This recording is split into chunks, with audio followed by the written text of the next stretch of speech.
The bodybuilder at its root is concerned with self-development through self-mastery. Everybody's on steroids. Everybody.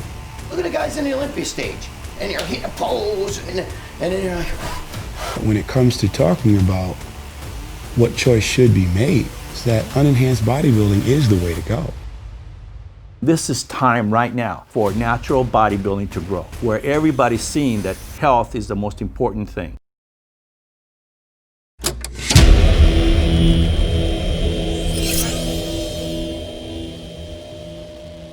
Now, a lot of people that are kind of don't know anything about bodybuilding, right? They're just regular people from America. They don't know the difference between when they see Ronnie Coleman or Rich Piana, right? Yeah. But obviously, when they see Rich Piana, they think, oh, that's a bodybuilder. Sure. It's the image. Sure. So, do you think that image is like not just Rich Piana, but like, do you think the image of those YouTubers can damage perception of bodybuilding? Do you think it can actually be a bad image of what bodybuilding is?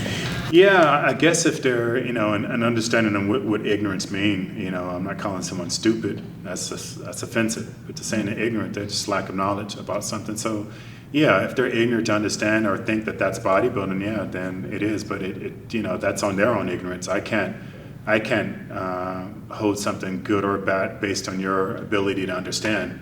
1 + 1 is 1. 1 + 1 is 2.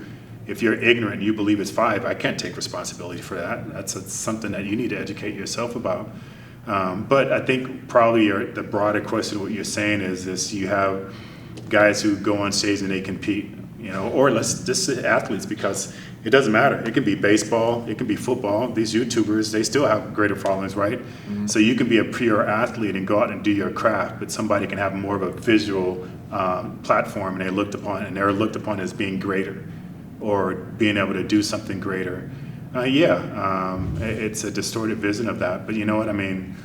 It's really unfortunate, but that is the world we live in now. That is the world we live in. I mean, if the internet and Facebook and Twitter and all that stuff was back in my days, we'd be unreachable, probably billions of followers back then. Mm-hmm. But it wasn't in our world, so we couldn't use that platform. It's a platform that anyone can use now. And it's being used, and it just is what it is. You can take a guy who trains pretty decently, have great abs, and be a great platform and everything like that. But to be a world-class athlete, a bodybuilder, you have to have everything great to be able to walk on stage and basically stand nude in front of the world. So one is easier and one's not. So. What do you think bodybuilding is heading into the future? I mean, obviously, as an industry, social media obviously played a big effect. Kind of diminished the magazines. Mm-hmm. It's going into the new age, even in the last 5 years or 4 years, it's sure. changed a lot, So what do you think in the future, where it's heading? As of right now, I mean, before the Olympia, I thought it was pretty bleak, that it wasn't going in a good direction. It had continuously lost sponsorship. I remember back in Arnold's days, watching videos in Chevrolet, and companies like that were sponsors. We don't have that no more.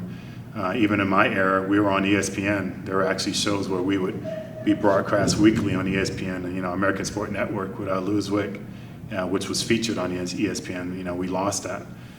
So I thought, how can we build our sport or better our sport when we're losing the ability to have global exposure?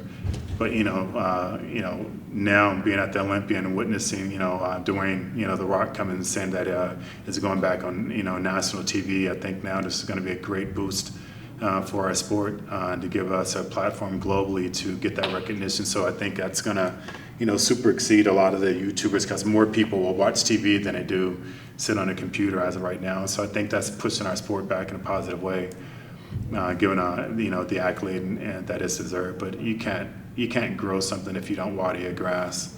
So I think there's a multitude of things that we need to do collectively to grow the sport. And like I said, your grass isn't going to grow unless you water it. So I think that's great. And hopefully with this platform, we'll get more greater sponsors and stuff coming back into the sport.